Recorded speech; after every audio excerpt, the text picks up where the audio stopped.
Good evening, ladies and gentlemen. I'm Ed Wasserman, Dean of the Graduate School of Journalism, and it's a tremendous pleasure to welcome you here tonight. Um, it should be an exciting evening. We're very pleased to be part of this. I want to thank the arts and design team, especially Shannon Jackson, who has recognized that journalism in the digital age cares deeply about aesthetics. We're no longer imprisoned in the time that I grew up when the most important design choices we faced was between Roman and italic typefaces or 18-point or 24-point headlines. No longer are we there. We draw from the full palette of digital magic, and we welcome, as you'll see, cool and imaginative expression, along with rigorous fact gathering that has always defined our work. Shannon kindly reached out to the Graduate School of Journalism to take part in her efforts, and having survived the audition last year, we're delighted to have been asked back. So thanks to her, thanks also to BAMFA for hosting us in this lustrous venue inside the Osher Theater, funded by our mutual friends Barbara and Bernard Osher. Along with being a committed philanthropist, I should point out Barbara has a track record as a journalist. So we're very happy to welcome her as part of our team. And thank you all for joining us tonight. It may seem strange to describe this sumptuous venue as intimate, but compared with posting things online, which can be like dropping coins in the well and waiting for a splash, this is up close and personal, a way for us to gauge response and to sharpen our sense of whether we're getting our work right. Tonight, we bring together some of Berkeley Journalism's outstanding visual arts faculty to show what we're doing to reinvent the way journalism is conducted, presented, and experienced. In a few moments, presenters Richard Koci Hernandez, who teaches new media, graduate students Wesaam Al-Badry and Drew Costley will show us the documentary photography they've done as students, and Andrés Cediel, who teaches video, and Dawn Porter and Carrie Lozano, who guide our prestigious documentary program, will present work that we think exemplifies the directions in which our school and our students are taking journalism. Well, first, permit me a brief intro to the Graduate School of Journalism, which had its 50th anniversary last year. We're an unusual place, housed in a 112-year-old landmark on the campus's northern edge. We're a two-year master's program of 120 students on a campus of 40-some thousand, as you know, fiercely committed to experiential learning on an artisanal scale. The 55 or 60 students who graduate each year go on to flourish in the world's very best news organizations, from the New York Times to 60 Minutes to NPR to the Center for Investigative Reporting and ProPublica. We're delighted to read their work everywhere, from the New Yorker and the Atlantic to Wired and Mother Jones. Increasingly, our graduates leave bristling with new media skills after learning to code and to create cross-media projects that take advantage of the latest in data analysis and display. And I said, as you'll see, they don't ignore aesthetics. They make stories evocative and resonant and powerful. This evening, you'll be treated to work by alums and current students, including photography and new media projects using drones, animation, and 360 video. And we'll watch a recent documentary short, which won us our third Student Oscar medal in as many years. You'll see that in its entirety. We're proud of this work and delighted you've joined us tonight. Please turn off your cell phones. This is being recorded. And thank you very much for coming for a look at the future of visual journalism. Now I give you Professor Richard Koci Hernandez.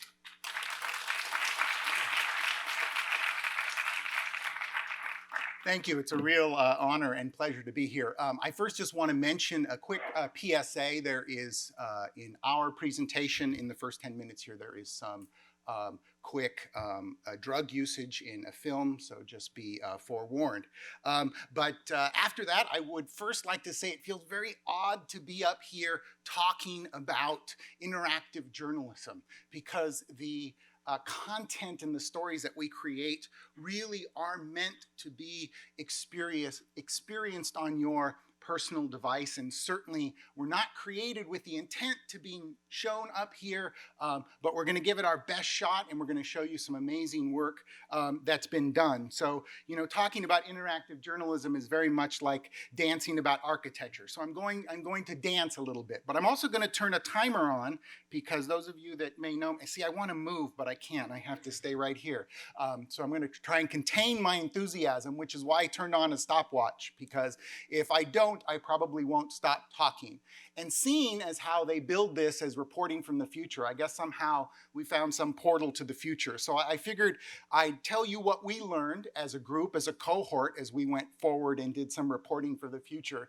But before I do that, I really need to give a quick shout out, not only first to the students whose real work and passion you're going to witness this evening, but without the equal leadership and kind of co-partnership and really kind of fun that we have as a trio, I must thank John Temple from the Investigative Reporting Program and Jeremy Rue from the New Media Program for spearheading and really leading the charge in this reporting.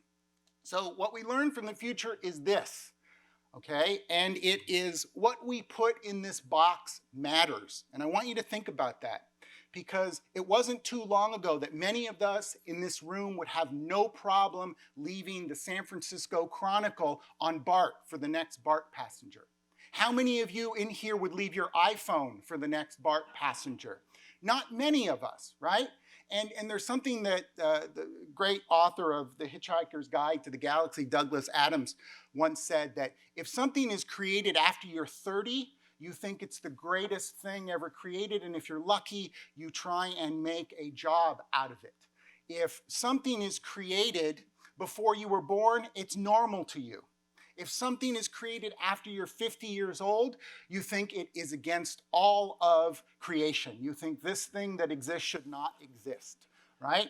Well, in the future, it matters to us what we put in this box, because this device, right, no matter what it is, I want you to think about this deeply. No matter the device that we have in the future, whether we like it or not, it is so tied to our lives, our personal lives, really part of our identity, for better or worse.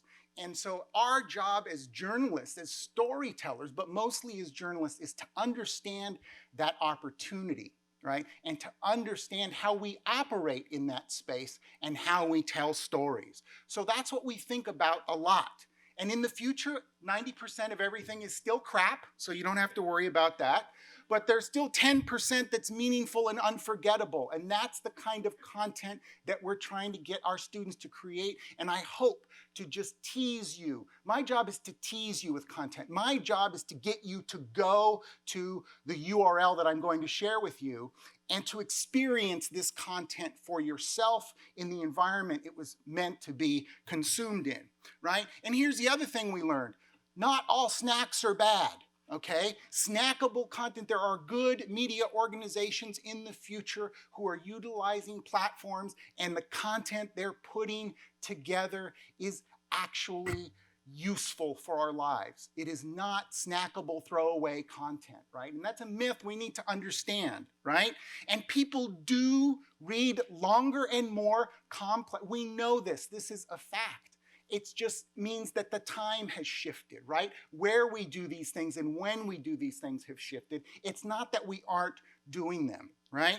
And, right, we all used to think that somehow multimedia, new media, interactive journalism, whatever this new thing is this thing in the middle, which exists, by the way. I don't know how useful that Swiss Army knife is, but you can buy it. It's like $800.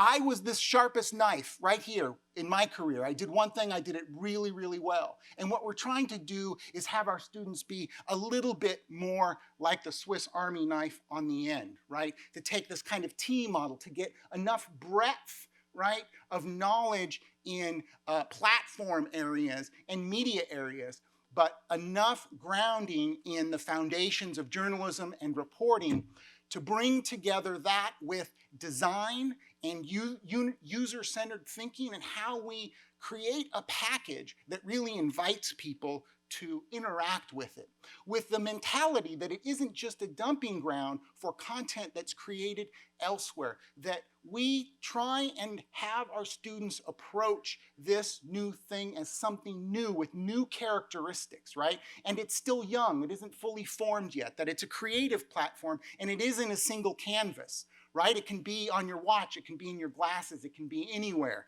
right? And we need to take that into account. But ultimately what we're trying to get our students to do is always ask themselves, what can a story be right now, right? And what I'm going to show you is their work and what they conceived, right, as what a story could be, right? And in the end, this is what I believe. I think it's what we try and instill in our students, right? We try and not study the technology, right, but the people and the thinking behind the technology. We understand that technological advances and changes are coming, right? And we'd like to meet them the best way we can. And the best way we can meet those is with a very critical eye. We know that story and vision is greater than any device, right? And the elements of story, great storytelling, are eternal. So what have the students done? Again, I can't emphasize this enough. I hope you go to unequalfrombirth.com and spend a few moments on there really consuming. What I'm doing here certainly isn't the justice that these projects demand. But what I'm going to do now is run you through some screenshots of some of the projects, but also give you a taste. Within these projects are a myriad of data, of words, of pictures, of videos, and I'll sprinkle a little bit of that throughout so you can get a sense of what our students took on.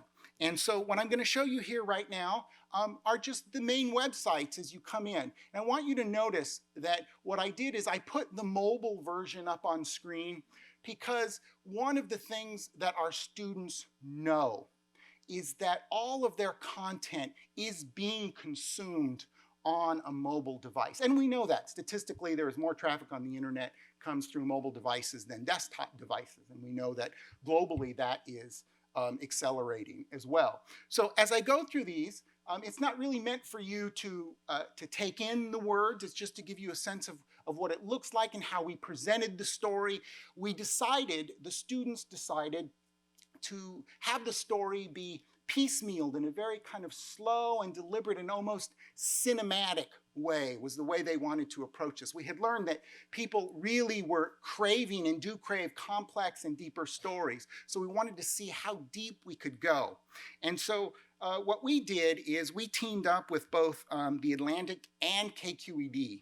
And in California's poorest major city, which happens to be Fresno, a major city, policy, poverty, and a legacy of discrimination and segregation haunt the most vulnerable residents. Fresno is the largest city in California's Central Valley. It's also the poorest major city in the entire state. And over the past year, our graduate students have reported deeply into Fresno's past and present, investigating the vast inequalities that exist within the city and its surrounding areas. The Atlantic and KQED partner with the school to publish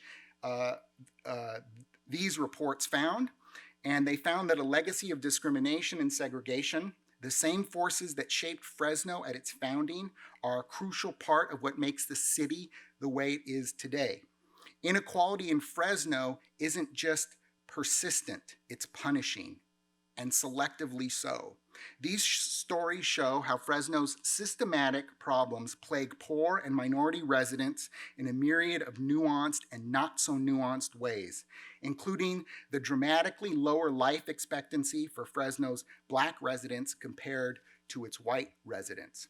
And what I want to do quickly is just read the titles of the 8 stories that we produce and then show you a little bit of a few of those. The first story was Fresno's Mason-Dixon line. The next story was the thousands of children who go to immigration court alone. The next story was growing up undocumented when your siblings are citizens. And a mother's zip code could signal whether her baby will be born too early. And just to pause there, that is actually the story, the genesis of this entire project began as one student researching infant mortality rates and finding out that Fresno had a very alarming statistic. And I think if it wasn't for a misquote that our reporter found, wasn't an actual fact, but this initial factoid that we thought was a fact was actually stated that within a 2-mile area of Fresno, there was more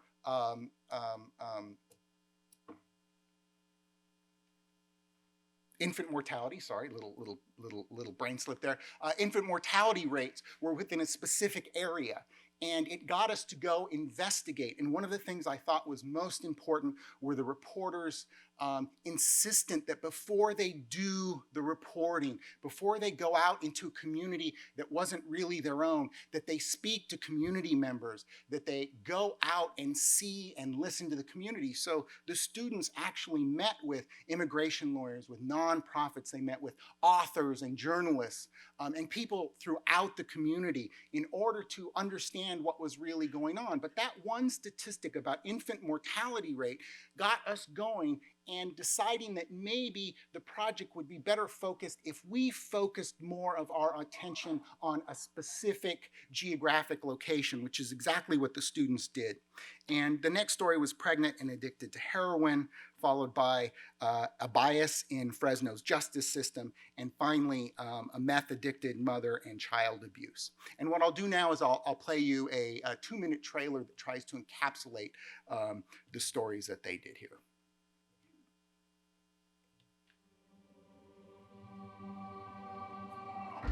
A mayor once said that Fresno was a tale of two cities. West Fresno looked totally different from North Fresno. Kind of interesting though that in most cities, wherever one part of town is doing the best, there's another part that has to do the worst. I'm not saying it's intentional, but it could be.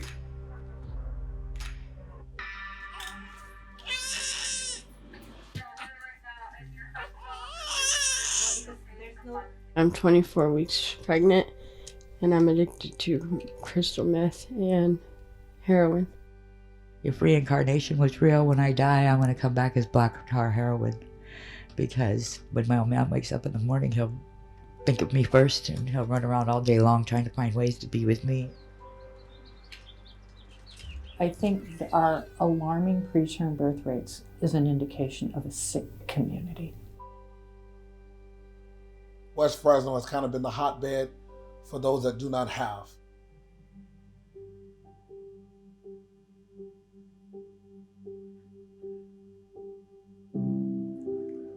Take out these slaughterhouses that are creating pollution in the air, that's giving our kids in West Fresno a 20-year less life expectancy than those in North Fresno.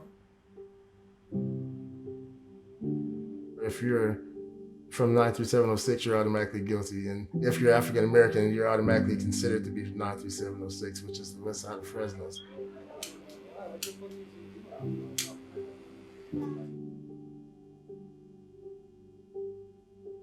When you volunteer as an attorney, you see that a lot of the people that are left without representation live in the Central Valley. The day-to-day lives of undocumented parents and their children is a complicated one.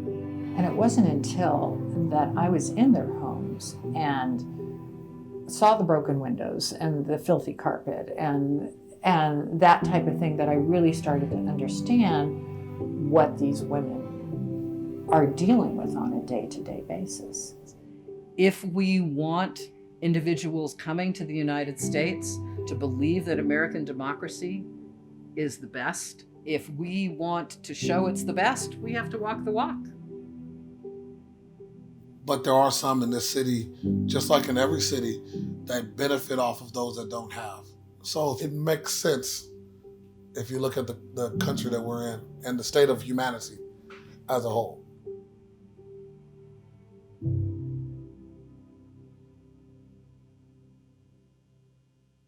And of course, these are the people that really deserve the applause.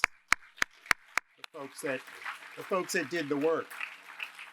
And one of the most revelatory pieces of reporting I think came out of this was by two students, Reese and Alex, who analyzed more than 40,000 traffic stops and found some pretty alarming statistics. I don't want to give this away. I think that the way that the story was presented, the way the facts are presented, and the documents, I think, speak for themselves, and I would encourage you to experience the interactive on the site. Another piece that kind of exemplifies the way we're trying to re-envision how visual stories and moving pictures work within this new frame in some sense, or how we're reframing or reassembling visuals, is that we, see what happens? I'm not even halfway done and they're already telling me to stop. Okay, I'll wrap it up here. What we're trying to do is bring all of this together in a way of which we can, this is the way I see it, the future beckons, right? But what's there, we're creating for platforms that are haven't been fully invented yet, right? So we're creating, and what we're creating is still kind of blurry, and it has these outlines there. And the language of this new thing, its language is as elusive and tenuous as I think Frank Rose said this in his great book, The Art of Immersion, as cinema was a century ago. We are there. And so our students are exploring with this new language, and how you take something like Mary Newman did here, and she created a video that the Atlantic featured as their daily video. It's about 13 minutes long. And how do you take that experience and break that experience down into a web, mobile-centric, interactive experience, right? How do you tell that story? And so there's a small screenshot here a little bit that shows you about how we envision telling a story like that, how we allow users to see the full length, or to see it in pieces, or to interact with different pieces of content, right? And we see this as a holistic mixing of all media. There is not one that is better than another, right? They all compete for the space and the spotlight for which one tells the story the best at that particular moment. And I'll play just the beginning 2 minutes of Mary's piece, very, very powerful piece.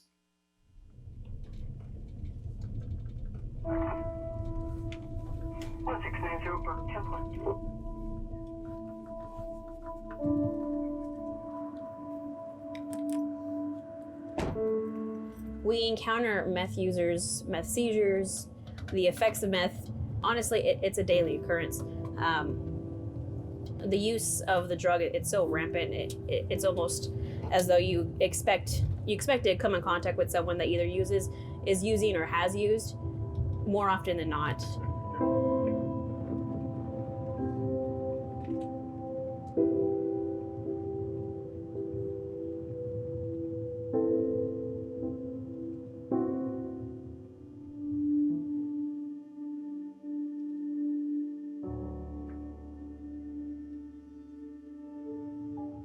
In probably the early to mid 90s, we actually saw an explosion of methamphetamine labs, both literally and figuratively, in the Central Valley. We were coming across 2, 3, and up to 400 methamphetamine labs a year in the Central Valley.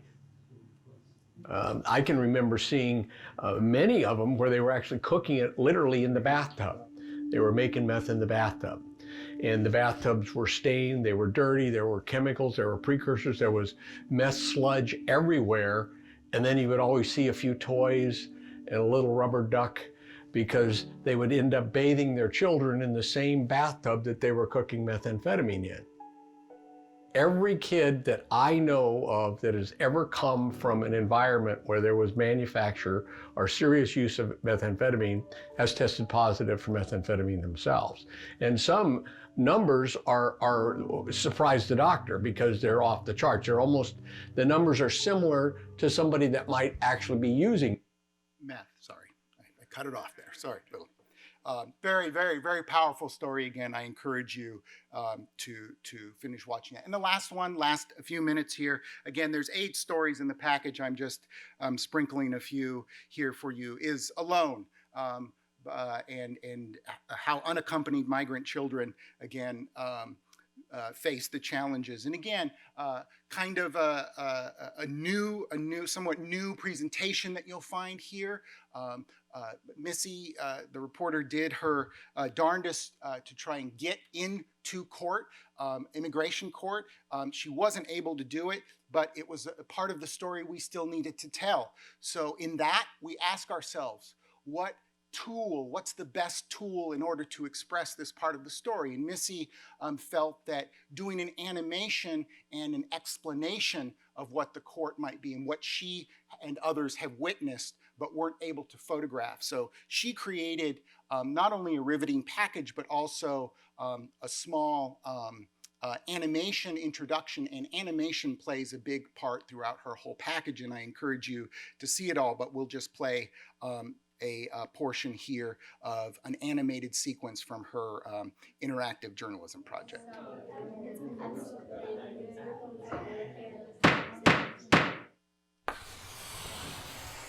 Cameras aren't allowed inside the San Francisco Immigration Court, but if they were, you'd see something like this. The courtroom looks like a pediatrician's office. Children as young as 4 years old line the benches of the courtroom. One by one, they stand alone before the judge, without an attorney to help them understand the legal system they're navigating. More than 200,000 unaccompanied children have traveled to the U.S. alone in the past 4 years. Most of them come from the Northern Triangle, Guatemala, El Salvador, and Honduras. Most of them are running from gang violence or hoping to reunite with family in the States. They travel alone through Mexico to reach the U.S. border, where they turn themselves in to U.S. immigration officers. Once here, children are required to appear in immigration court, a civil court, which means they have the right to an attorney, but the government won't pay for it. Children have to find and pay for a lawyer on their own. Having an attorney makes a huge difference. Only 12% of children who appeared in court with a lawyer were deported. For children who appeared unrepresented, 80% were deported. But their chance of actually finding a lawyer depends on where they live. California gives nearly $3 million a year to nonprofit legal services for unaccompanied minors, but most flows to cities with immigration courts, like San Francisco or Los Angeles. The distance from immigration court means that unaccompanied children in counties in the Central Valley like Fresno have less access to attorneys, almost no free legal services, and limited access to transportation. These children live in the shadows of the nation's largest agricultural hub, navigating their way through a foreign country alone.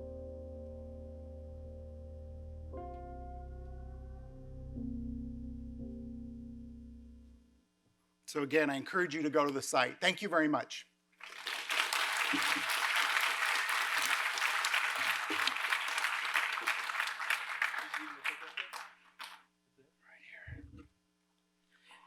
Hey everybody, my name is Drew Costley.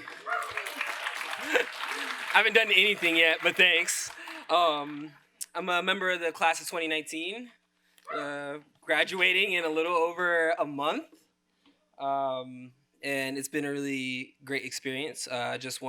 Before I start, I want to thank the UC Berkeley Graduate School of Journalism for every single opportunity that they've made for me and my classmates, including being here tonight. I want to thank y'all for being here.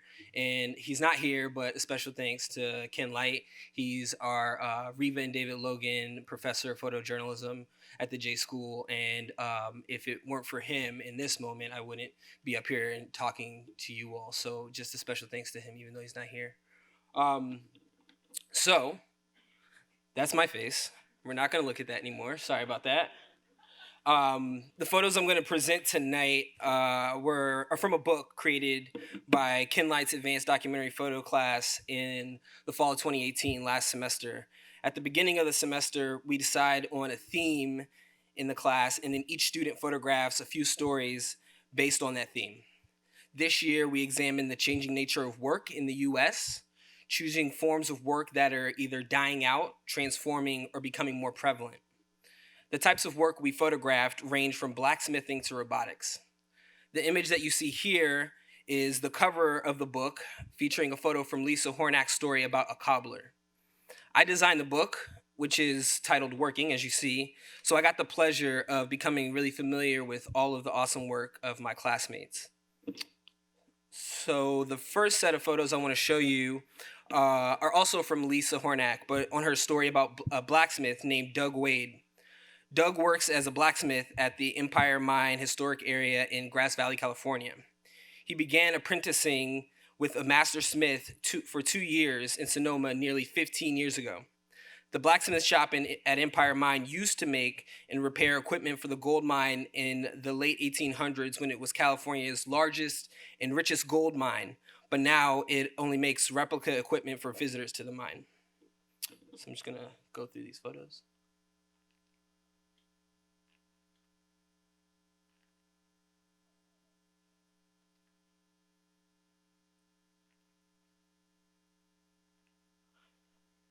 The next photos are from photographer Jeremy Brenningstall, who captured the behind the scenes at Golden Gate Fields in North Berkeley. This might be a familiar sight to those of you with light pockets.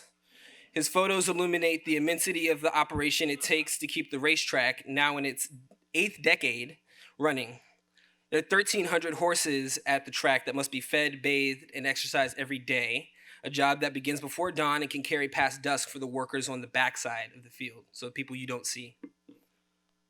So you all usually see photos or images like this, but he got like really behind the scenes to see the people who care for the horses and the jockeys when they're not out on the racetrack.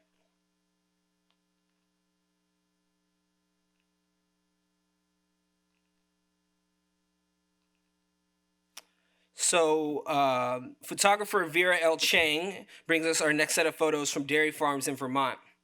With her work, she attempted to capture the state's $2.2 billion dairy industry, which is squeezing the workers at the bottom of the industry due to falling prices for milk. Alongside dairy farmers, workers, who are primarily from central and southern Mexico, bolster the rural economy while experiencing sub-poverty wages, decrepit housing, and high rates of illness, injury, and death. Those who complain are at risk of being risk of being fired, or worse, deported. I don't know if you all noticed the guy's face in the corner. That's her lead photo in the story. It's a really good one.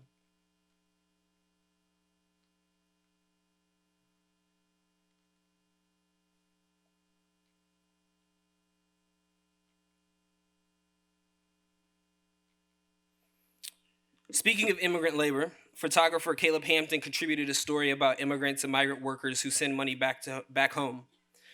These remittances totaled over $600 billion globally in 2017, including more than $450 billion sent to low and middle income countries, according to the World Bank. They provide essentials, pay for school fees, fund construction projects, and start small businesses. For this story, Caleb photographed immigrants in the East Bay who send money to Eritrea, Mali, Yemen, and Liberia, as well as grocery stores that conduct money transfers primarily to Mexico and Nigeria.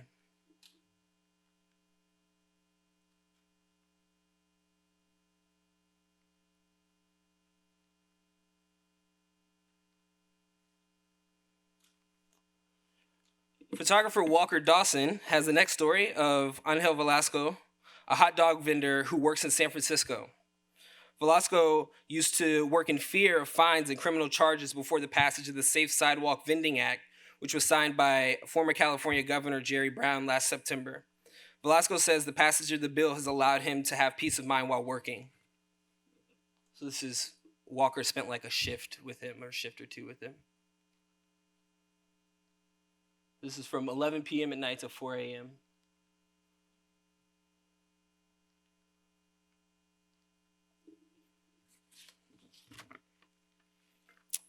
When you eat a hot dog, it'd be nice to have a beer to wash it down. I have neither for you, but photographer Karen Creighton has this story of an Oakland-based microbrewery called Ghost Town Brewery. From 2008 to 2016, the number of people employed by breweries has grown by 120% in the U.S. Northern California is no exception. Ghost Town Brewing in West Oakland opened in 2018, and its in-house brewed beers are shipped across Northern California. So she got inside the brewery, went back a few times, and just photographed them doing their thing.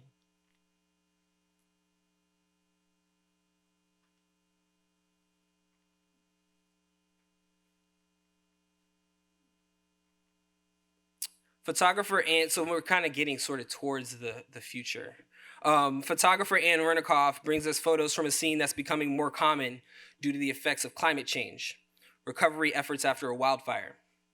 Most of the time when a wildfire happens, we are bombarded with images of the destruction wrought by the flames, and then maybe a few months later, images of people recovering and back, trying to make sense of the destruction that's happened to where they live. For this series, Anne focused on the search and recovery crews, the anthropologists and teams tasked with removing debris and securing power lines.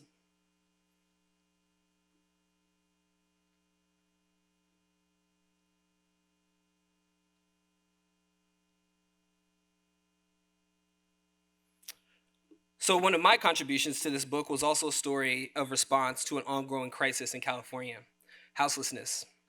I photographed Lava Mae, a mobile shower center for people who are houseless or housing insecure in San Francisco, Los Angeles, and Oakland. Several times a week, staffers from Lava Mae pull up to places with large houseless populations in Oakland in a truck with a trailer attached to it that have showers inside. So I spent like a few days there.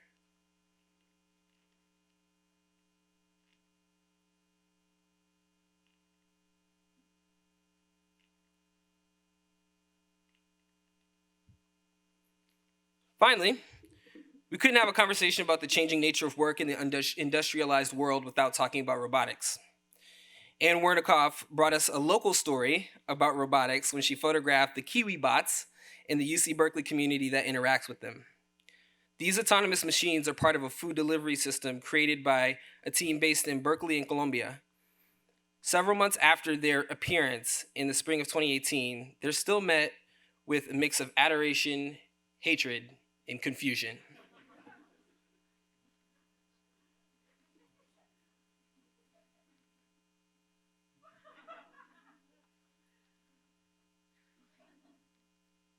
Thanks.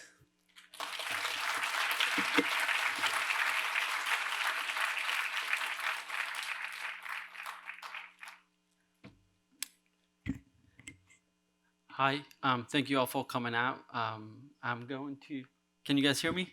Okay, good. So I was the recipient of the Dorothea Lange Fellowship this year, and thank you.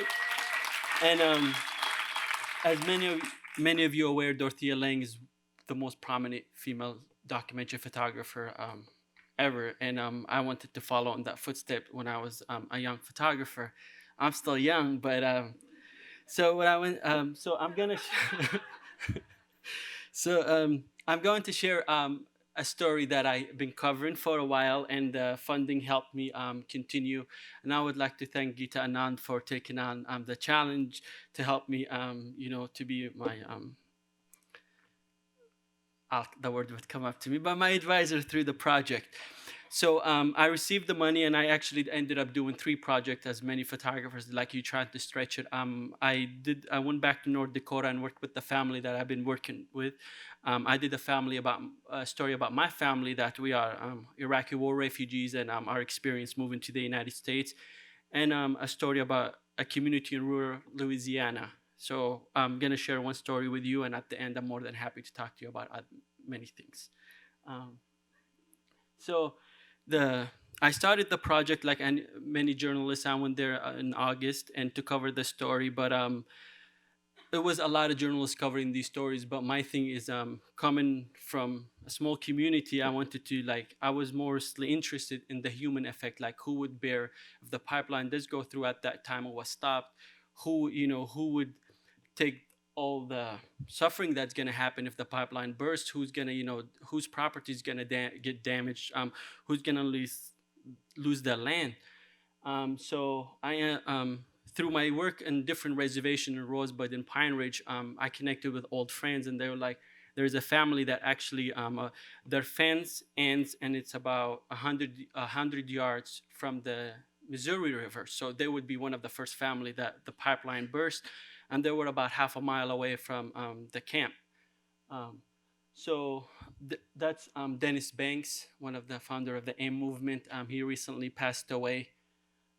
So he was leading walks all the way up to where the police blockade was every day. He comes out from the hospital, and he would spend some time. So I met Ron Thunderhawk, and the project titled Thunderhawk, and it's dedicated to the family that I worked with. And but I was interested in telling the story of a family, right? Like, a lot of journalists and a lot of things, and we're very critical of that in the journalism school. Is like, how do we portray other people, and how do we portray marginalized communities, and how do we, So the idea was, it's for me and the family to be part of the story, right? Like, I'm coming in, like, I spend time with the family. I have no other place to stay and sleep except with the family, and the family get to know about me and my experiences. So it's this sharing of, past experiences and present experiences. So I met Ron, and the child in the picture now is about 6 years old. And so I talked to the family, and I was like, here's what I would like to do, and I would like your permission, to be part of this, to tell this story. And I think there's an element that when you do long-term photo essays, you have to spend time. It's not one visit or two visit, and you have to go back, and the community have to take you back and to do these stories. So the story of the family, there's 14 people living in this house. It was built for $43,000, and the mother paid $90,000 to build it, and now it's worth $43,000 at the time I was covering the story. But the house was decaying due to a corrupt contractor. They will build the houses, but they build them with bad plumbing, really bad quality, and they also build them with faulty wires. And so I met Megan, and Megan also lived. Her father died in a car accident, and so she's the grandchild of the whole family, and this is a newborn in the family. So when you do these long-term stories, there is new life and new things to be told, and also gaining that access to be part of that family, right? Because people have to trust you to be there. And that's my whole way of telling stories, is like I tell the same story that I tell about my family. So with my other work, it's just that there's the intimacy, but there's also that respect of space, right? And you respect other people. And so the family, so the whole point was, for me, pretty much it was the camp was getting all these donations, all of this money's coming in, and all of this things going, but nothing was trickling down to the community of 400 people around the corner. And out of the 14 people, only one person had a job. And it was not like people didn't want to find a job. There was no other jobs. There was the casino that employed people, and there's the gas station, and there's a lot of people that need that job. The family would spend a few $100s every other week on groceries, but they couldn't keep it because of the amount of people living in that household. That was actually the watchtower down from the house that was in Sacred Stone Camp that people during summer was covered with foliage, and a lot of the activists or protesters, water protectors were sitting there. But that's what remains after the whole camp. And so this is some images I'm going to share a little bit, then I'll talk. This photograph in particular, since the family lives outside of the community, so the community is a housing community that the tribe owns, but since Jen Blackcloud owns her home, she does not really get support from the tribe because she wants to stay on her land. And this was taken during a trash run, so they have to drive about 2 miles, pack up their car every time and fill it up, fill up with trash and take it in to dump it in the community. On this particular day, it was a decision to be made.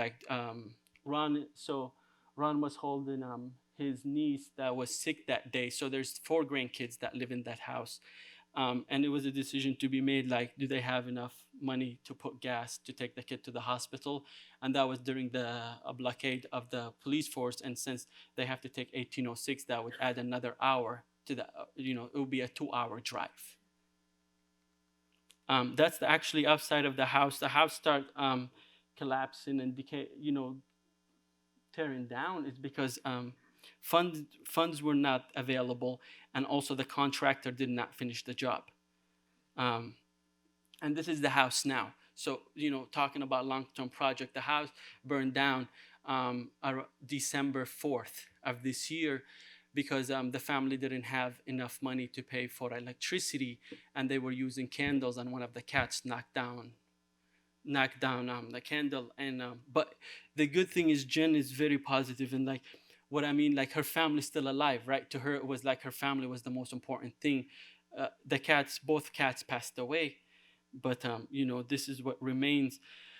And now the story turns, like when you do long-term project, is that now Jen have to keep her family together of 14 people. You know, she's a grandmother, and she's trying her best. There is no help. We're still in constant communication. There is no help coming from the tribe. I get to see the same letters, and because there's internal politics, and there's also she does not live. There is 4 homes that are available for people to live in that housing community, but according to the tribe telling her that there is a waiting list, but it's winter, and anybody familiar with North Dakota winters, that it's very deadly. So there is times and times when she funds some money, she would take her family to spend a night at the casino, or the casino would donate a night to her and her grandkids to live in that house. There's Megan with her boyfriend, just trying to enjoy their time, but here I am, but it's so, and but yeah, this is actually where they're staying at right now, and this is the house, or what have been donated, and actually communicated with Jen. Somebody donated a double trailer, but the problem is it's about 40 miles away, and she can't bring it in because she doesn't have the money to raise it, to bring in the trailer. So it's one of those situations, like how do you help, or how do you bring awareness so people can help and bring this up? So and she's trying to give her family a normal life. I mean, she's trying very hard. This was a Christmas carol that night that her grandbaby's going to, her grandkid is going to spend together, and there's 3 generations of powerful women in that room. So that was it. That's all I got for y'all. Thank you.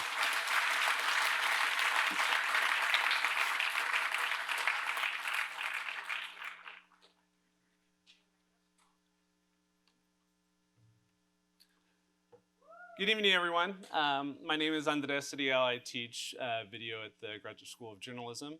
I'll keep my intro very brief. I am going to show you some clips from my second-year thesis students. I teach both first year and second years. In the first year, do a lot of drilling on technique, also fundamentals of journalism. People have to write scripts. We make them do stand-ups in a very traditional news style. And then when they come to the second year thesis class, it's not that it all goes out the window, but I let people do what they want within 3 parameters. Technically, it has to be strong. The craft has to be strong. It has to look good. It has to be well reported. This is a journalism school. And it has to be a story well told. So I'm excited to show these clips. It's about a 7-minute reel. There's about 7 1-minute clips. Some of them are works in progress that are going to be done in about a month. Others are taken from their projects last semester, and you'll see different styles. Some are international, some are domestic. There's going to be some explainers where people are talking straight to the camera. But when we were taking a look at this, one of the things that stuck out to me that I was really proud of was that all these stories mattered. This was something that the students picked stories that had to do with real people's lives, whether that was being a migrant or healthcare or the environment of the communities where they lived. They all had to do with real lives and have importance. I'm also really proud because my thesis students were working so hard. I asked the first year student, Pedro Cota, who's here, to edit this. So this is his work. Good job. Yeah. And I also wanted to thank Chris O'Day for jumping in and doing some technical help as well. So hope you enjoy.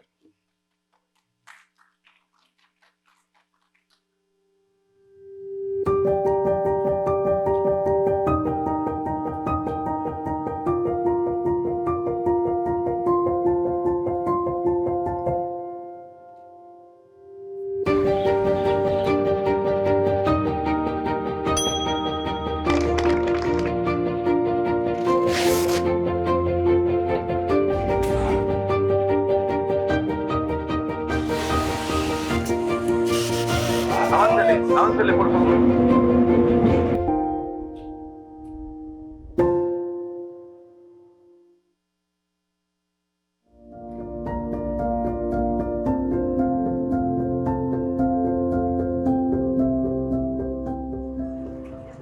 It's 9:30 at night in Tecunuman, Guatemala, near Mexico's southern border. These men have traveled over 10,000 miles from Africa to get here, and they still have one more country to cross before they reach the United States.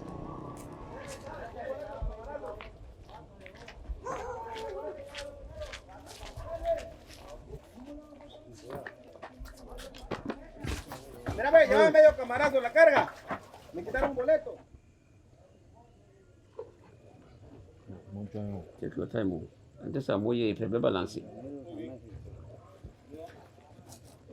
I have no choice. I have to take the risk because there are some people after me. That's why I ran away from my country. I have no choice. I have no choice. This is the war. One I can hear you. Wow. Ha. Yes. Let's go.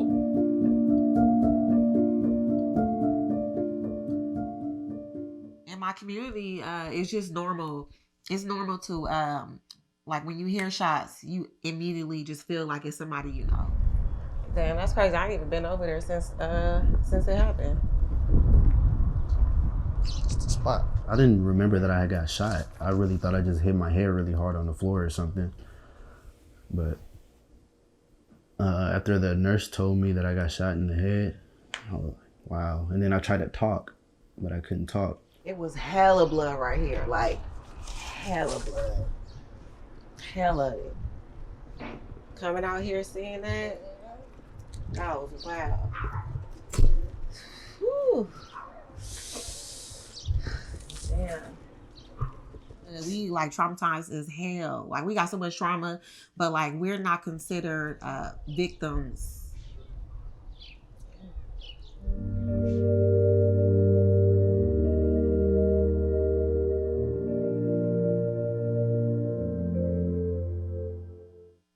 Did you know that most people behind bars in California haven't had a trial yet? That's about 48,000 people, or 2/3 of the state's jail population. Some can't get out because their alleged crime was too severe, but others simply can't afford to post bail. Here's how it works. A county judge sets bail, and you can walk into a court like this one, pay the full amount, and go home. And you get your money back once your case is settled. But if you can't afford to pay the full amount, then you come here to a private bail bonds agency where someone will pay 10% of the total and you're free to go. But you won't get that money back, even if you're found not guilty. And we're talking about a lot of money. The minimum bail amount in Contra Costa and Alameda counties for a felony is $5,000.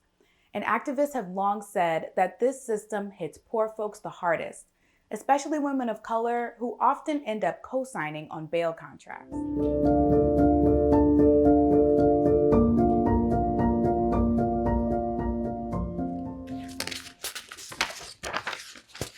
There has always been an inordinate and inexplicable rate of cardiopulmonary diseases in Southeast San Francisco. And additionally, there has been an inordinate incidence of cancers. We didn't have concerns because we thought they wouldn't build on something that hadn't been cleaned up. I mean, that was the assumption that we made. Get checked. I would definitely tell people that live at the shipyard, they definitely need to stay on top of things and research.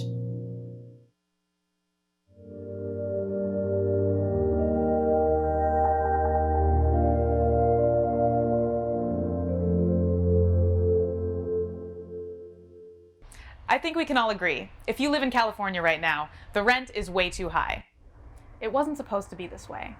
Rent control laws were meant to regulate how much a landlord can increase prices from one year to the next. But in 1995, a law called Costa-Hawkins limited rent control, saying that it doesn't apply to single-family homes, condos, or new apartments. And when you move out, your landlord can hike up the rent for the next tenant. Plus, any cities that had rent control laws before 1995 are not allowed to put new ones in place. Now there's a proposition on the ballot that could repeal Costa-Hawkins. It's called Prop 10.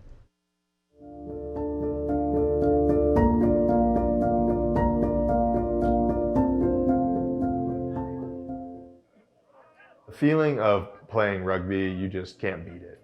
It's something special because you're not just going around and throwing a ball around, you're putting your body on the line. So you can go into one more tackle, or one more ruck, or one more scrum, and having that in your mind to where you're going to go out and do that, you just can't beat it. When I got hurt, it was bad. I couldn't move or feel anything below my neck. The doctors came back and told me, Robert, you are never going to walk again. You're never going to play rugby again. I just didn't buy it. I really didn't. I'm going to do absolutely everything I can to change this.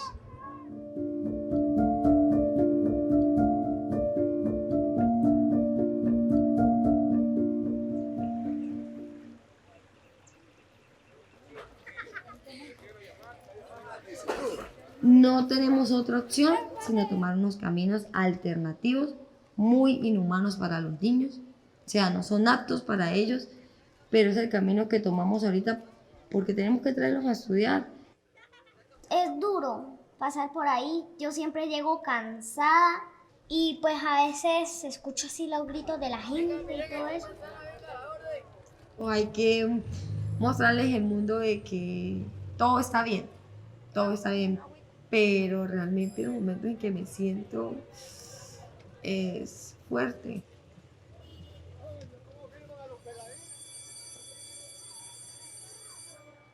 Yo me siento súper bien todos los días, no me importa el riesgo que pase porque yo me gusta estar aquí en la escuela, quiero aprender. Es un sacrificio grande, pero yo lo hago por ellos.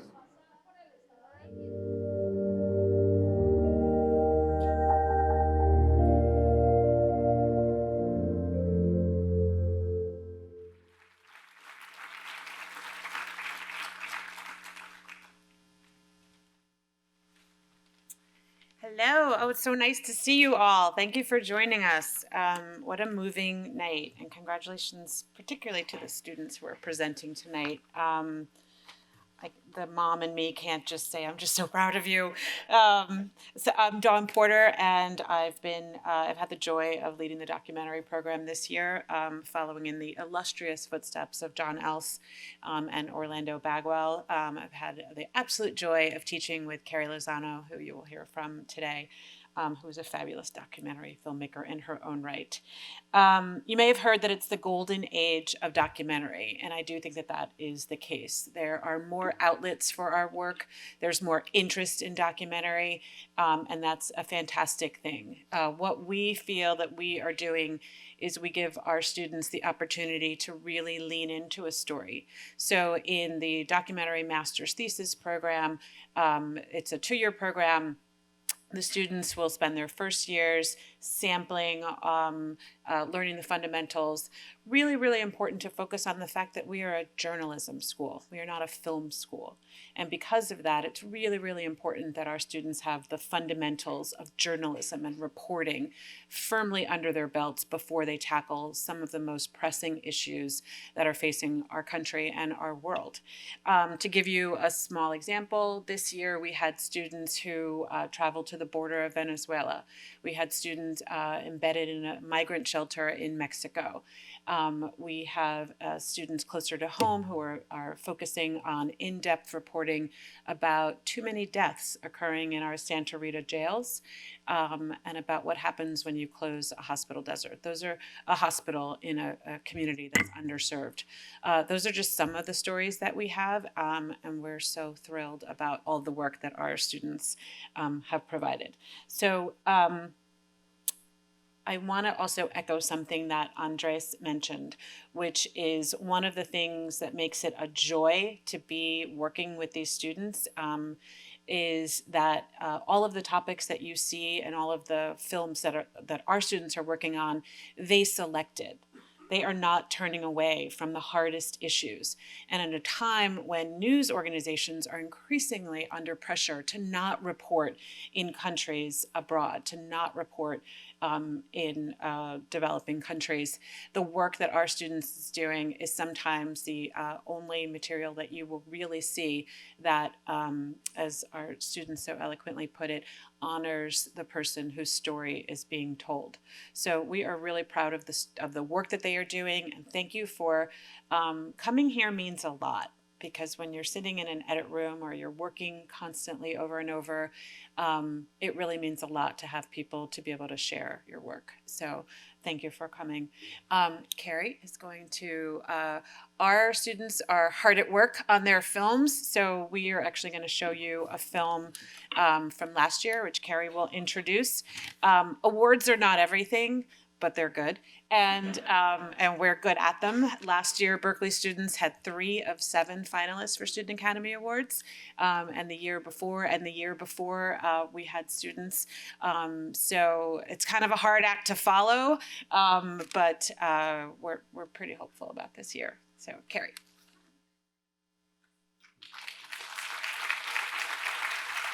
Thanks, Dawn. Thanks for being here. So it's exciting to introduce this film. As Dawn said, these students spend the entire year reporting, doing production, planning, and then producing a 25-minute film, which is no small feat. Long-form storytelling is hard enough, but when you pull in the cameras and you pull in the technology, well, it's a little bit more of a burden sometimes. So as Dawn said, last year, under the leadership of filmmaker Spencer Nakasako, we had 3 Academy Award nominations. I think it was a record for the school. And I'm about to introduce the bronze medal winner, Lauren Schwartzman. Lauren, why don't you come up? We're about, here, come, we'll bring you over here. We're about to watch Lauren Schwartzman's thesis film, Dust Rising. Lauren graduated from the program last year. And so I'll read you the description I wrote for it, but we're not going to give it away. So Lauren's film, Dust Rising, turns a lens on something pervasive but often unseen, something life-giving but potentially dangerous, something that most filmmakers might feel is too ephemeral to even capture on camera. It exemplifies what the program teaches students to do, to use their journalistic chops to turn complex issues into the visual, the artful, and the informative, thus giving what we think we know new form, new meaning, and new urgency. So I wanted Lauren, we're not going to do a Q&A afterwards, but I wanted Lauren to just give us a little sense of the life of her film this year, and then you can find her in the lobby and ask her a bunch of questions. So tell us, what's it been like? What's your film been doing? Well, thank you so much for that introduction. I really love the way that you summed up the film. It can be much harder to do it for your own work.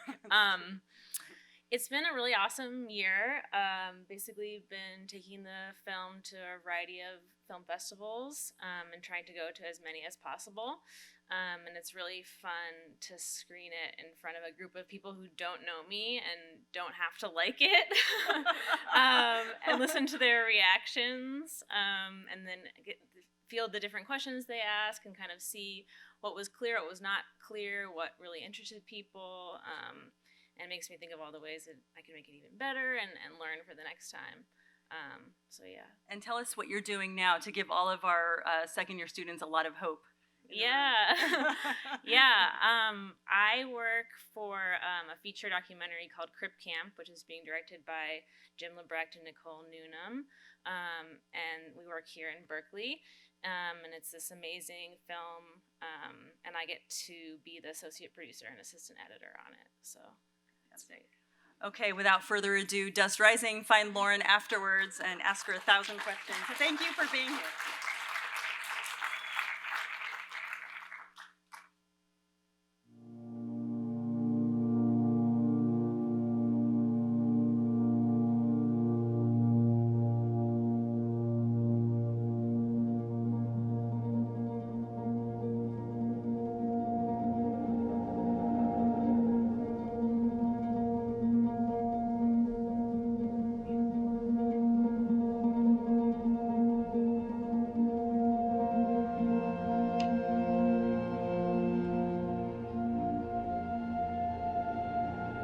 When was the last time you thought about dust?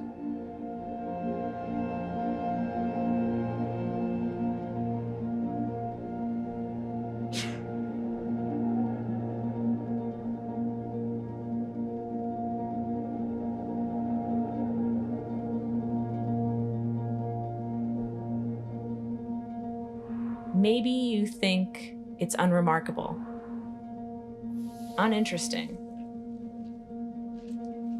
But what if I told you it can travel thousands of miles?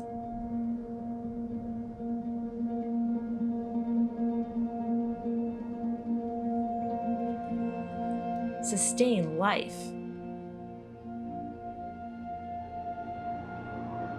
And even be deadly.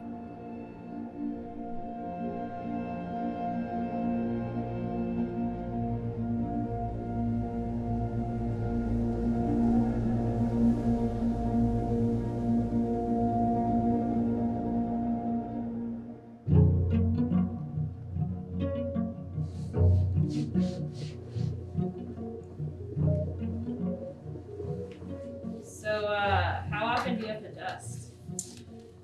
Probably 2 to 3 times a week, depending on if there is a dust storm or anything. So Wendy, I wanted to take a dust sample from your house and get it analyzed to see what's in it. Okay.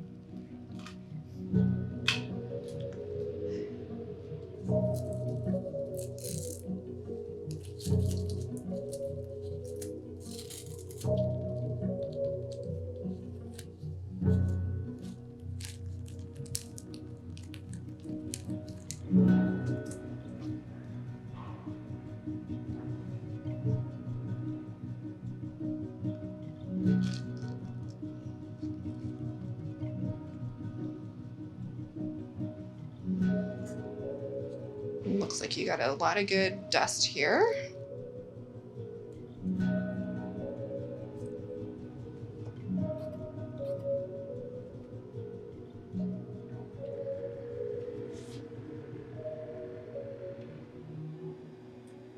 And there's the edge of our tape. So now we're at 200x, 400x, 1000x. You successfully have collected quite a nice composition of things. Small rock particulates, fibers from a fabric of some sort, plant materials, hair. There's bacterium here and another bacterium here. People use the word dust to refer to small particles of any kind of matter. Here could be skin cells, paint maybe. Definitely has layers. Salts. My speculation would be it's some sort of pollen granule. But some scientists use the word dust more narrowly. Particles lifted from the soil. Wind blew soil particles. Finely ground up soil.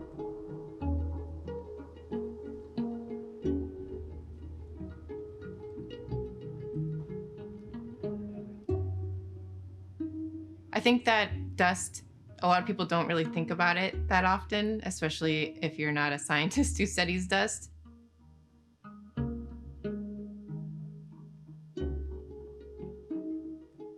Some scientists are like, dust? Why dust? And then I meet these other scientists who study dust and they're like, dust is amazing. The ideas behind this project were really forming at the beginning of 2014. Cliff Reby was doing work in the Sierra Nevada where you have this bare granite surface and you don't have any soil on top of it. And in order to have plant growth there, you need something to fertilize it. And Cliff noticed that there were small pockets of what he thought was dust where you had trees growing. As soon as we got the funding for it, we started setting up the passive dust collectors in the Sierra Nevada.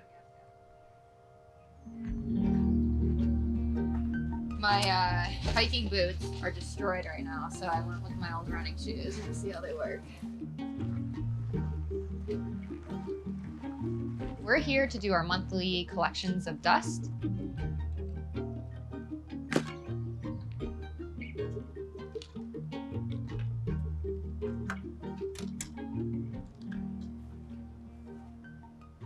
A dust collector consists of a bundt pan that you would bake a cake in with marbles in it. The bundt pans are nice just because they have a hole in the middle and the steak can go right through it. It needs to be a little bit further up in case there's any sort of perturbation that could kick up dust.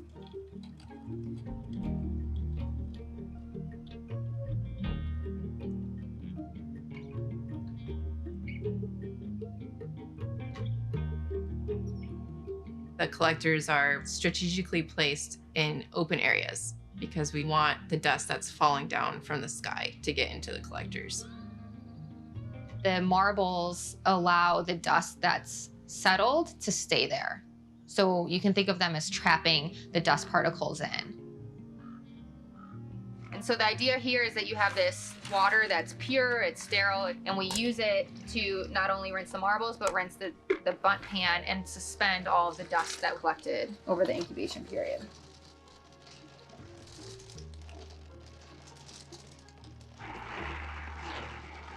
And you can see the water becomes a little bit murky. Once you filter the sample into the 1 liter bottle, then you have your final product that you take back to the lab and analyze. It's a lot of samples. Yeah, this is way more than 2014. So the reason is that we did it monthly. Oh, okay. So you don't have to analyze all of them. That's something else we should discuss. Okay.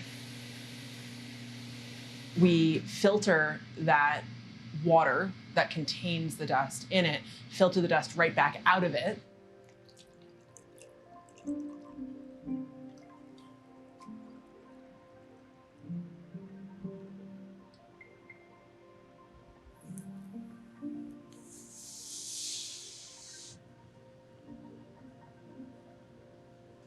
One of the best things to measure in dust, if you want to figure out how much of an effect dust is having on fertilization, is phosphorus.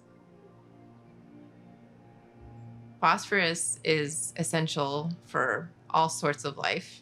It's essential for the building of DNA. It also forms cell membranes. Without phosphorus, you're going to have a lot of trouble growing plants.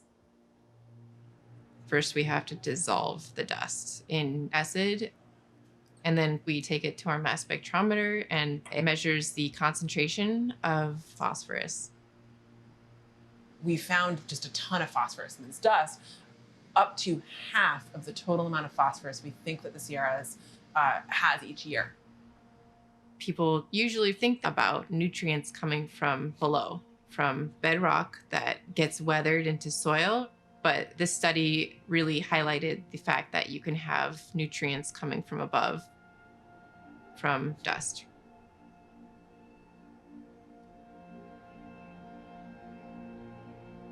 The iconic forests of the Sierra Nevada, of Kings Canyon and Sequoia, of Tahoe and Yosemite, all sustained by dust.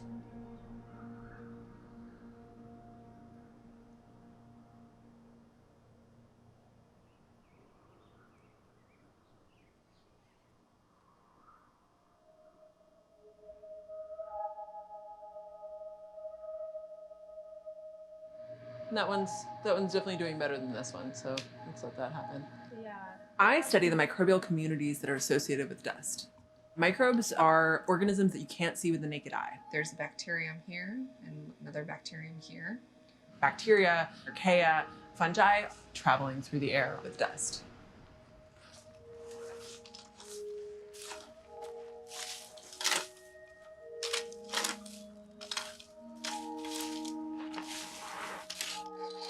These microbes end up being able to disperse far and wide from where they started as hitchhikers. They're essentially along for the ride. They'll go wherever that dust particle goes. Microorganisms are really important and positive, let's say, to ecosystem processes. But in addition to that, are they potentially pathogenic? Are they pathogenic to humans? Are they pathogenic to plants? Are there diseases spreading through the air? That would be of great concern. You ever wake up with a hangover New Year's Day and like, oh my God, what did I do last night? So I woke up New Year's Day with a hangover. Didn't drink New Year's Eve because I hadn't been feeling well, but I woke up with, you know, the headache, like you have with a hangover, the really bad headache. We were at a friend's house for a New Year's Eve party. He didn't drink or anything. And then the next day he woke up with a horrible headache and it just continued. There's that little light on your cable box. I had to cover that because that hurt my eyes. They thought he had cluster headaches. They thought he had tension headaches. They told me I had a sinus infection. Did a course of antibiotics. Didn't help. He just got worse. I had double vision. And so I went into the ER and I actually had a slight fever now. He was in our center in the corner by the window. They were very nervous, but he was still smiling. So I have a headache 10 over 10. My head is exploding. And he was right. When we measured the pressure of his fluid, when we get it from his back, it was really high. I think it was twice normal. My clinical diagnosis was cocci meningitis or valley fever meningitis. Valley fever is a fungus that lives in the soil. The fungus in the soil dries out into small pieces, we call them spores. Those spores are very light, can be moved by wind. You inhale the dust, and then this fungus uses the human body as nutrition. The disease varies from no symptoms whatsoever to a very mild form of walking pneumonia to a severe chronic meningitis. We went from, okay, I don't feel good, I have a headache, to being in the hospital and literally telling my wife I'm not going to die, and having to tell my wife and my kids that, no, I'm going to be here, it's fine, you know, and literally had to make a promise my wife that I wasn't going to die, you know, which was really hard. I really didn't think he was coming home. So, yep. I knew you were going to make me cry. Check my LinkedIn. In the matter of getting the infection to the brain, unfortunately, the infection becomes permanent. Therefore, the patient requires treatment for the rest of their life.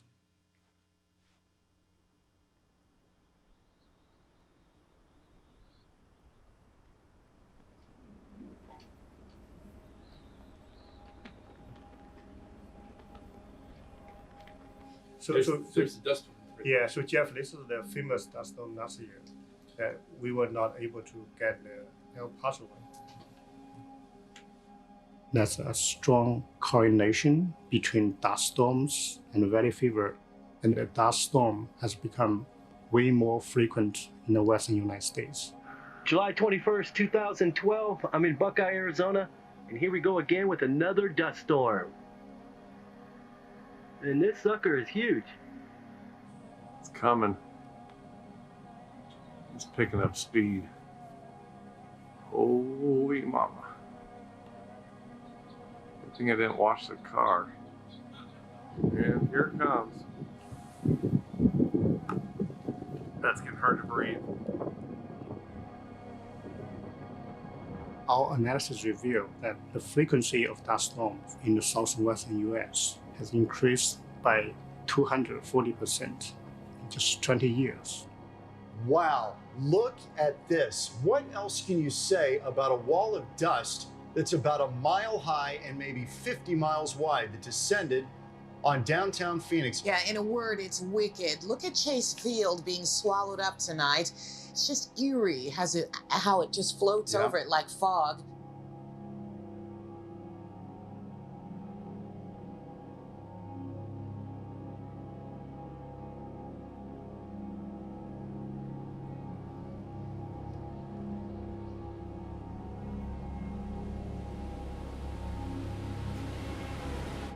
The story goes back to the ocean. As greenhouse gases increase, mainly from the burning of fossil fuels, the oceans absorb excess trapped heat, getting warmer and warmer. Once the ocean temperature increases, there are changes in movements of the wind, which means the western United States is getting drier. And then you're going to see more dust storms. Dust kicked up by sustained winds drove visibility down to zero. At least one person is dead, 23 others hurt. I have been told at this point that another dust storm is coming. One person dead, more than a dozen still in the hospital, nearly 20 cars and semi-trucks in a mangled mess. 3 people died. A 7th body in the charred aftermath of a crash caused by a dust storm. 6 people were killed in a 25-car pileup that's being blamed on dusty conditions. A health warning tonight throughout the valley. Blowing dust can aggravate lung disease, trigger asthma attacks and bronchitis, and increase the risk of respiratory infections. You gotta wear the mask. If you can get what I'm saying. I don't want to catch valley fever. That's the concern.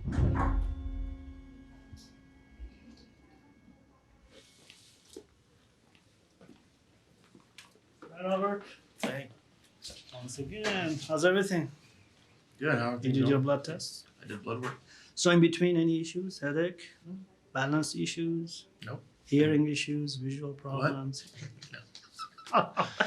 Okay, ready? Yeah, let's. We're at the every 3 weeks interval, yes? Yes. Okay, very good. He is here to have Ommaya reservoir puncture with intrathecal amphotericin B treatment. Agree? Agreed. Any questions, Robert? I'm good. Okay, fantastic. It's basically just a little bubble under the skin, and it's connected with a little tube inside in the middle of his brain. So this way I have access to put medications to the middle of his brain to be distributed and go around. Being an infectious disease doctor, I have some OCDs, which comes to help most of the time.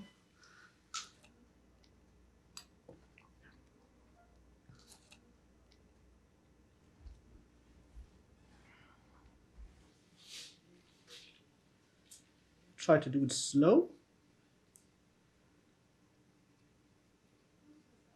I can feel it in my neck.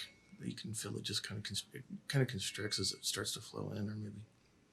So, kind of makes your shoulders and neck tighten up a little bit. During 3 weeks? Yes. This treatment is also toxic by itself. Causes severe headache, chills, and a severe nausea.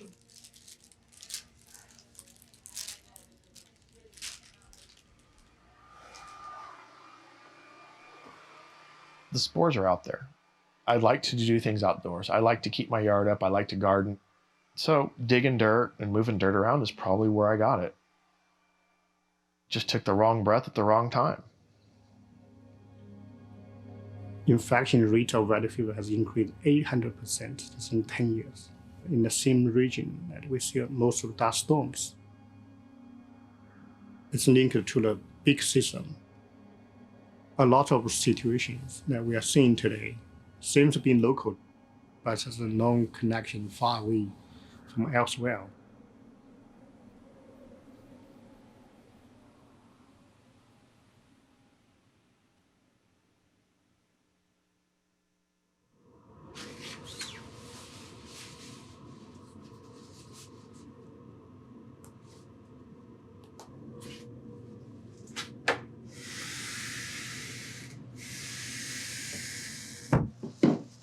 This is where we keep all of our acid, in these cabinets.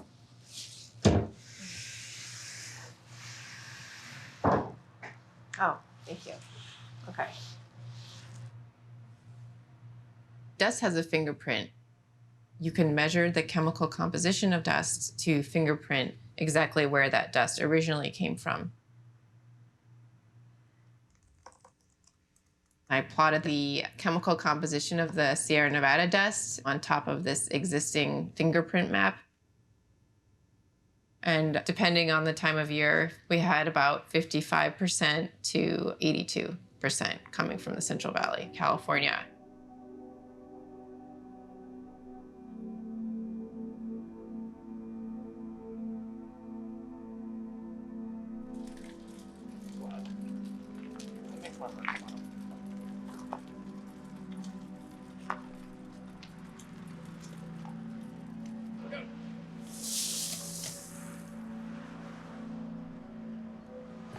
It's rural.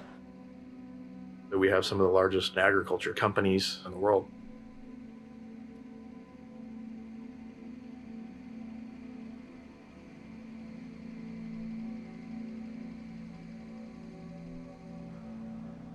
The Central Valley is a really dry place in general.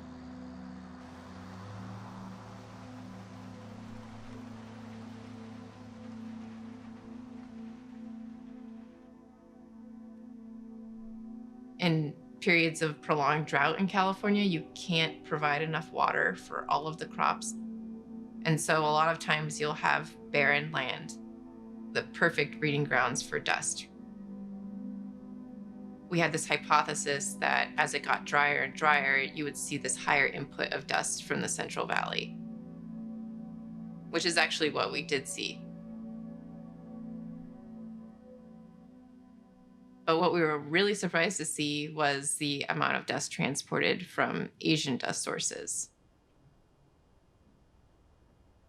We studied the long distance transport of dust with satellite measurements and model simulations.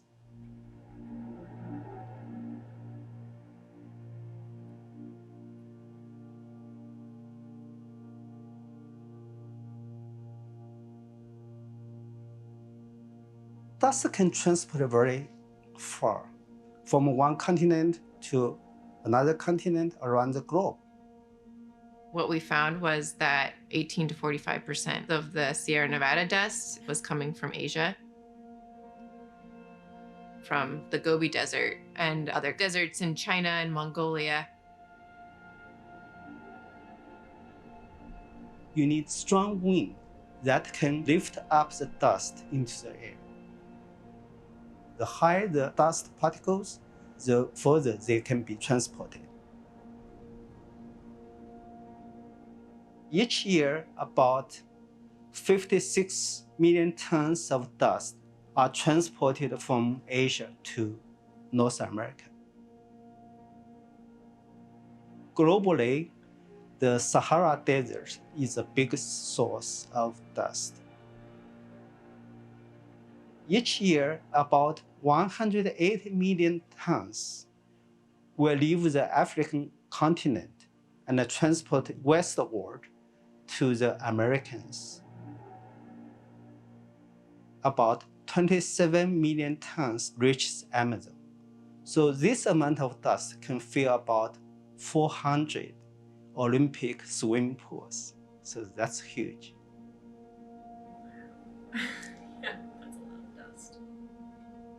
The dust carries nutrients like phosphorus, ions, and nitrates, fertilizing the rainforest and keep the Amazon in balance.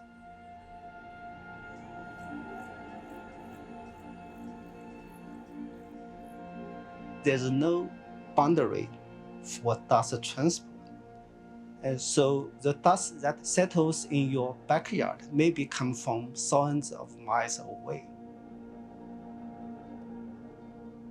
This is a really, really small world.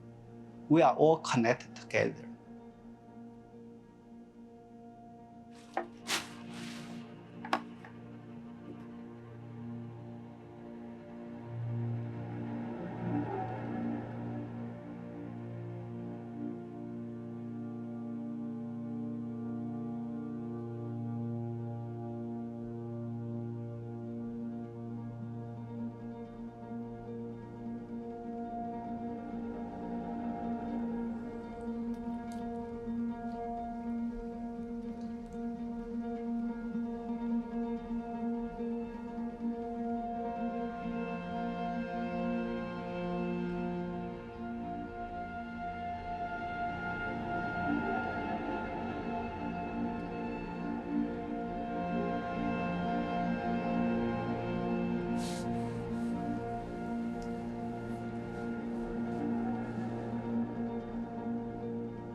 Maybe not so insignificant after all.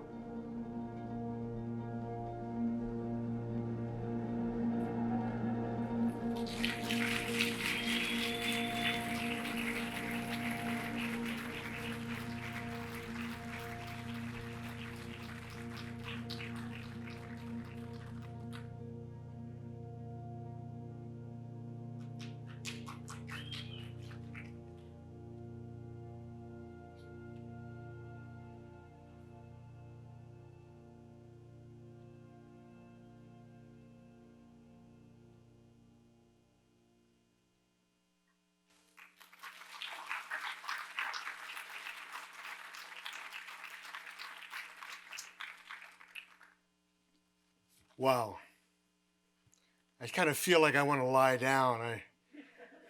The guy in Bakersfield, well, Lauren, congratulations. I want to salute a number of people.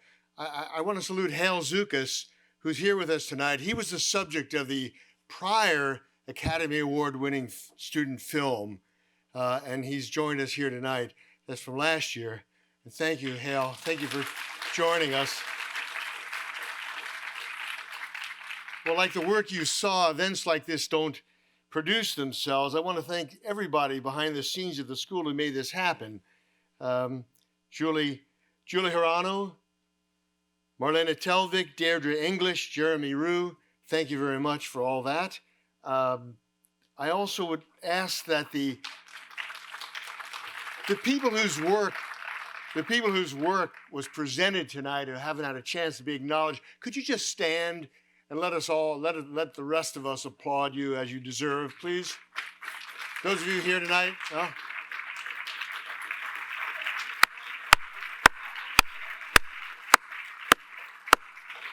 Well, Walker, you'll accept the praise for everybody.